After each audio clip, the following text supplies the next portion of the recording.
한국인들은 겉으로는 차가운 것 같지만 속은 매우 따뜻한 사람들이다. 그들은 자신들이 힘들었을 때 받았던 도움을 절대 잊지 않는다. 6.25 전쟁이라는 참혹한 당시 한국을 도와준 사람들을 아직도 기억하고 있다는 게 감동이고, 그런 사람들에게 이제는 반대로 원조를 해줄 수 있는 위치까지 올라왔다는 게 더 감동이다. 지난 22일 한파를 따뜻하게 녹여줄 감동적인 소식이 오랜만에 전해졌습니다. 한국의 젖소 101마리가 네팔로 향한다는 소식이었죠. 갑자기 한국 젖소들이 네팔행 비행기를 탔다니 뜬금없다고 생각하실 수도 있는데요. 앞선 외국인이 보여준 반응처럼 6.25 전쟁 후 받았던 도움을 되갚기 위한 한국의 결정이라고 합니다. 농림축산식품부와 민간국제개발단체인 해퍼코리아는 지난 22일 오후 인천공항을 통해 네팔 카트만두 공항으로 젖소 42마리를 먼저 보냈습니다. 그리고 28일까지 3차례에 걸쳐 총 101마리의 젖소를 추가로 운송했죠. 그리고 1월에는 젖소 종모 2마리도 운송해 네팔 낙농 산업 발전에 많은 도움을 줄 것으로 예상하고 있습니다. 단순히 젖소만 보내는 게 아니라 네팔 국민들이 이를 통해 계속해서 발전할 수 있도록 축사, 사료, 번식관리 등 모든 분야에서 현장 교육까지 이루어질 예정이라고 하는데요. 해당 소식이 해외에도 전해지자 네팔 국민들과 더불어 많은 외국인들이 감동의 반응을 보여주기 시작했습니다. 그리고 세계 최초로 원조를 받던 나라가 공여국이 됐다는 점에서 놀라고 있었죠. 그럼 갑자기 왜 네팔에 젖소를 공유하기로 결정한 것일까요?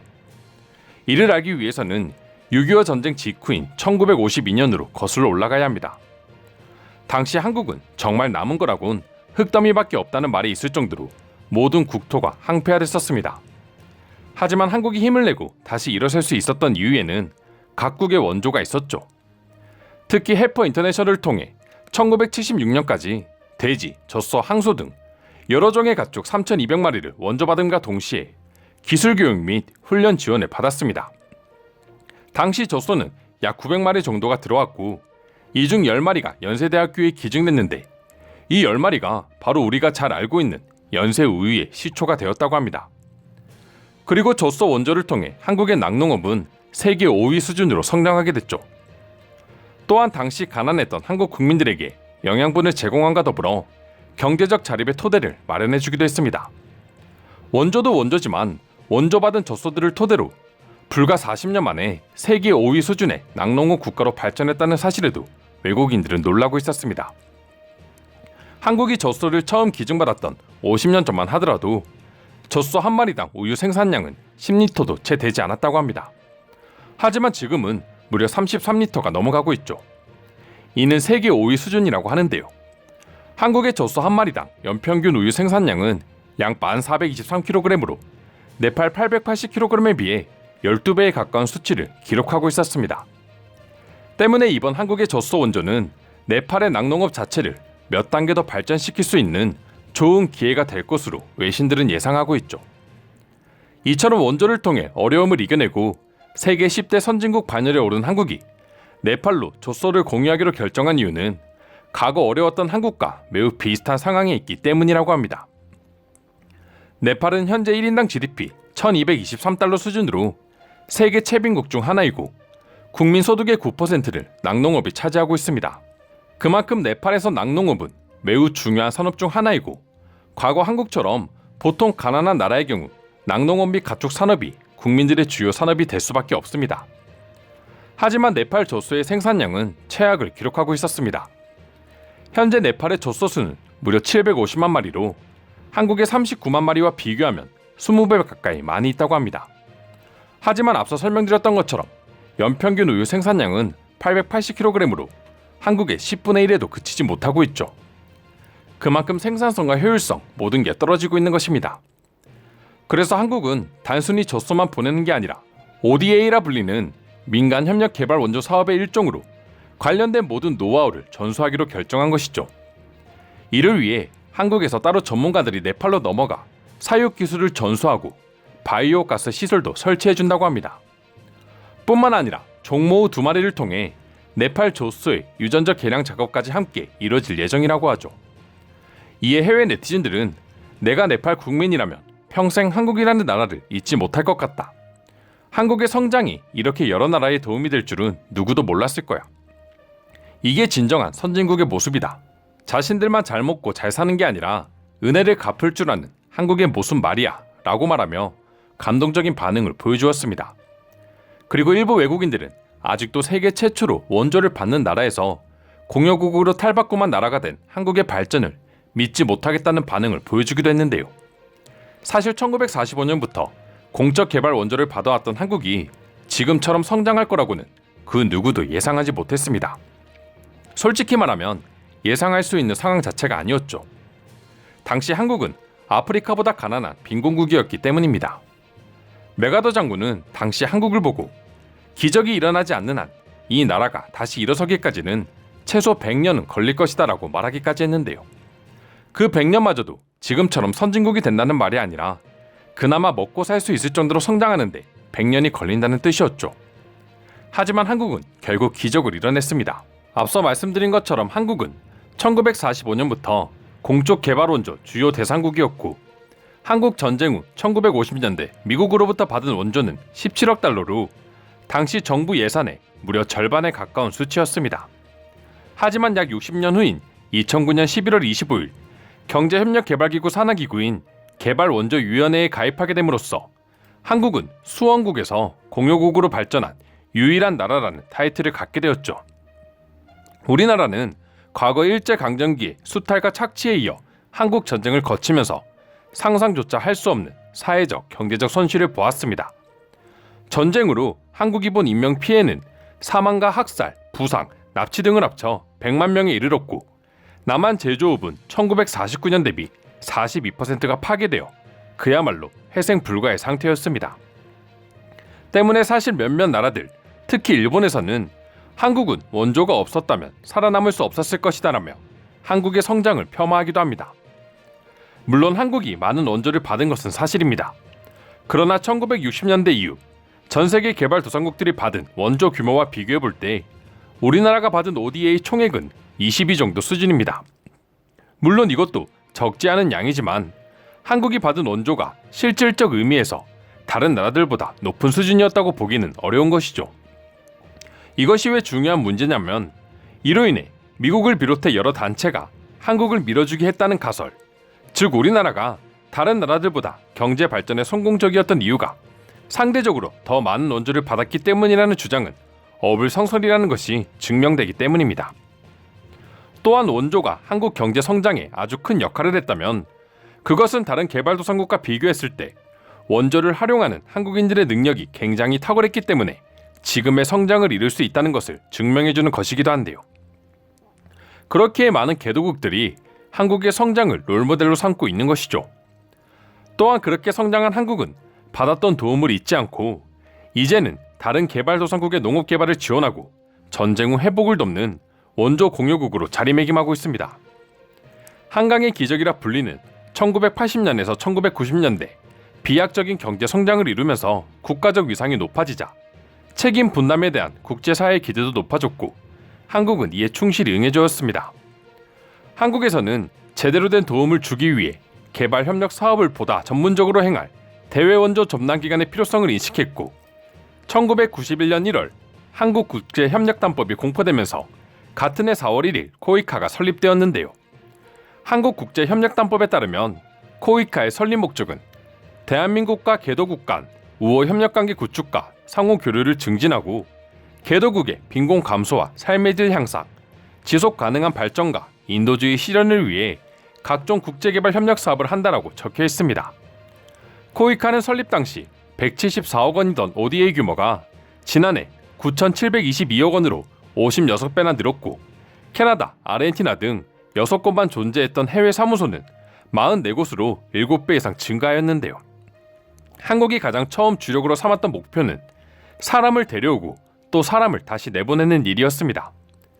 즉 개도국의 인재들을 초청하여 직업훈련을 지원하거나 한국의 전문가들을 개도국에 파견하는 일을 한 것이죠. 이는 단순히 돈이나 물건으로 원조를 해주는 것 이상의 영향력을 발휘하는 효과를 보여주었는데요. 한국이 그려왔던 것처럼 개도국의 기반을 닦아주려는 한국의 진실된 마음이 담겨있는 것이죠. 이를 통해 작년을 기준으로 한국을 방문한 개도국의 인재들은 약 8만여 명으로 1991년 362명에 비해 221배 수준에 이르렀으며 해외 봉사 파견 역시 8만 명의 전문가들이 개도국으로 향했습니다. 물론 인재들만 파견하는 것만이 다가 아닙니다. 현재 우리나라의 ODA 지원액은 OECD DAC 29개 회원국 가운데 15위에 해당합니다. DAC 회원국 공적 원조 실적에 따르면 한국은 약 2조 원에 가까운 원조를 한 것으로 알려져 있죠. 무엇보다 한국이 원조를 시작한 이래 10년간 연평균 ODA 증가율은 11.9%로 공유국 중에는 언제나 1위를 차지하고 있었습니다. 그만큼 정말 다양한 분야에서 다양한 방법으로 원조를 이어나가고 있는데요. 우선 한국은 2018년부터 식량 원조 협약에 따라 UN 산하 식량 원조 전문 국제기구를 통해 연 5만 톤의 원조용 쌀을 해외에 지원하고 있습니다.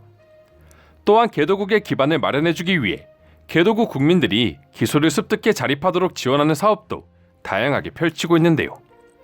한국농어촌공사는 2011년부터 인도네시아 중부 칼리만탄 지역 농업개발, 가나 다와냐 지역 농촌 종합개발 사업 등을 벌여 현지 농가 소득 향상과 생활 여건 개선에 힘썼으며 인도네시아 서부 따름수도 개보수 사업, 필리핀 파사댐 저류시설 건설 사업, 태국 뿌람브리 스마트 물관리 사업 등 기초 관계 시설을 갖추는 데 큰 도움을 줬고, 이로 인해 개도국에 꼭 필요한 사업마다 한국의 손길이 닿지 않는 곳이 없을 정도였죠.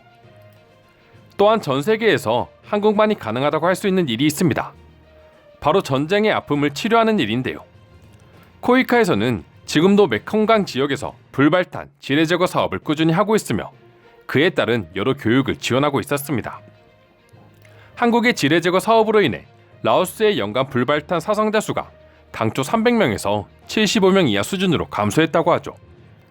코이카 관계자는 우리나라 비무장 지대에도 상당한 지뢰가 매설되어 있어 전쟁 후유증을 겪고 있는 국가의 어려움을 누구보다 잘 이해한다. 비슷한 경험을 지닌 이웃 나라로서 전쟁 상흔을 치유하는 일에 동참하겠다고 밝혔습니다.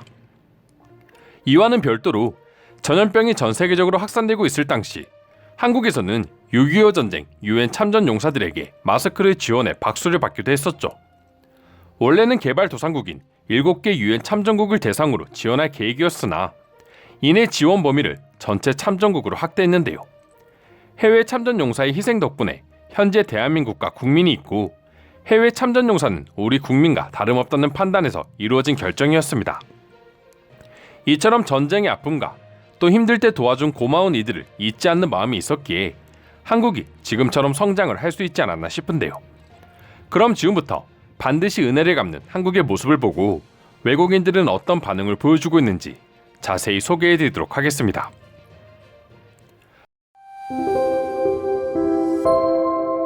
(1960년대만) 하더라도 남한은 가나와 수단과 같은 수준의 나라에 불과했다. 반면 미얀마나 필리핀은 차세대 경제 대국으로 점쳐졌었지. 그러나 현재 상황은 180도 달라졌어. 그야말로 기적인 셈이지. 사실 당시만 해도 한국은 천연자원도 없었고 에너지원이라는 것 자체가 없었기에 누구도 한국의 경제적 성장에 기대하지 않았죠. 그렇기에 지금 한국의 성장에 더욱 소름이 돋는 것입니다. 젖소를 받던 나라에서 젖소를 주는 나라라니 말은 참 귀엽지만 한국이 어떻게 성장했는지를 참 잘 나타내는 말인 것 같아. 은혜를 잊지 않는 나라만큼 훌륭한 나라는 없죠. 한국은 앞으로 더욱 성장할 것이라 믿어 의심치 않습니다. 가만히 생각해보면 한국은 언제나 도움을 아끼지 않았어. 그렇게 싫어하던 일본에서 재난이 닥쳐도 수많은 사람들이 한마음으로 도와줬잖아. 우리가 한국을 신뢰할 수 있는 이유가 이런 것들 때문이죠. 적조차도 포용할 줄 아는 마음을 가졌으니까요. 내가 어려서 그런 것일 수도 있겠지만 아무리 생각해도 한국이 아프리카의 나라들처럼 가난했다는 게 믿어지지 않아. 인터넷을 통해 사진을 봐도 저게 진짜 한국인가 싶은 생각이 들어. 내가 아는 한국은 고층 빌딩이 가득한 강남이거든. 한국 같은 성장 사례는 역사상 다시 보지 못할 일이 될 수도 있을 거야. 한국의 발전이 낙농업으로 이뤄낸 것은 아니지만 중요한 것은 낙농업도 발전했다는 거야. 한국은 이제 성장하는 방법을 확실히 알고 있다는 소리지. 무슨 산업을 맡겨도 다 성장시킬 수 있을 것 같아. 이제 한국에서 더 성장할 산업이 남았나 싶을 시기에 문화산업을 터뜨렸고 연이어 방위산업까지 대박을 터뜨렸습니다. 한국인들의 능력은 끝이 없네요. 원조도 도움이 당연히 됐겠지만 결국 한국인들의 능력이 있었기에 지금의 한국이 있을 수 있었던 겁니다. 한국인들은 원래도 사소한 은혜도 잘 갚는 편이지. 하물며 나라에 큰 도움을 받았는데 절대 잊을 리가 없어. 한국이 훌륭한 점은 젖소를 주는데 그치지 않고 낙농 기술까지 전수해준다는 것이다. 젖소는 수명이 다해도 기술은 평생 가는 법이지. 여러 유럽의 나라들이 한국의 무기들을 좋아하는 이유가 기술 이전까지 어느 정도 지원해준다는 사실 때문이죠. 기술로 성장한 나라이기 때문에 기술의 중요성을 누구보다 잘 알고 있는 겁니다. 한국은 빈곤을 벗어나고자 과감하게 교육에 투자를 했다. 국민들은 똑똑해졌고 이는 곧 국력이 됐어. 아시아는 기술 발전 중심으로 성장해왔고 대표 주자가 한국과 일본이었습니다. 그러나 일본이 무너지는 동안 한국은 뛰어난 교육을 바탕으로 성장을 지속할 수 있었죠. 한국이 세계에서 유례없는 급격한 성장을 이룬 이유는 결국 한국인들의 성실성과 결단력 때문이다. 진짜 멋있는 일 아니야? 언제나 도움만 받아야 했던 나라가 모든 역경을 딛고 경제 대국으로 성장해서 다시 도움을 주는 나라가 되었다는 게 말이야. 이건 드라마라고 해도 현실성이 없다고 욕할 정도의 스토리야. 내가 한국에 깊게 빠져든 계기이기도 합니다. 남들은 한류 때문에 한국을 좋아하게 됐다지만 전 한국의 역사를 알고 나서 더욱 사랑하게 되었어요. 한국은 시대를 거칠 때마다 진정한 선진국의 면모를 보여주는 것 같아. 경제 위주에서 문화로, 그리고 이제 방산까지 선진국이 갖춰야 할 자격들을 하나씩 잃어가고 있다. 현재의 모습만 보면 한국이 전쟁을 겪었다는 것이 절대 믿어지지 않지만 한국은 오히려 전쟁 덕분에 성장했을지도 몰라. 한국의 성공은 절대로 우연이 아닙니다. 이 모든 걸 직접 실천하고 성공한 것은 한국뿐이었죠. 그리고 그 은혜를 이렇게 착실하게 보답하는 나라도 한국뿐이고요. 자원도 거의 없는 나라가 이런 기적 같은 발전을 했다는 게 중요한 것이라 생각해. 여전히 범죄와 가난에 허덕이는 개발도상국들에겐 한국은 희망과 같은 존재야. 여유가 된다면 더 많은 나라들을 도와줬으면 좋겠어. 자신들의 힘들었던 과거를 잊지 않고 베푸는 한국이 정말 멋있네요. 한국의 모습은 초심을 잃지 않는 것이 무엇보다 중요하다는 것을 일깨워줍니다. 한국이 가난했다고만 생각하는 건 너무 단편적으로만 보는 거야. 역사적으로 한국은 아시아의 강대국이었지. 고작 50년의 고난으로 아무런 기반이 없다고 생각하는 것 자체가 이상한 일이다. 이상으로 한국의 네팔 젖소 기부에 대한 해외 반응 살펴보았습니다. 오늘도 끝까지 영상 시청해주셔서 감사드리며 여러분들의 구독과 좋아요는 영상 제작에 큰 힘이 됩니다. 이상 종크TV였습니다.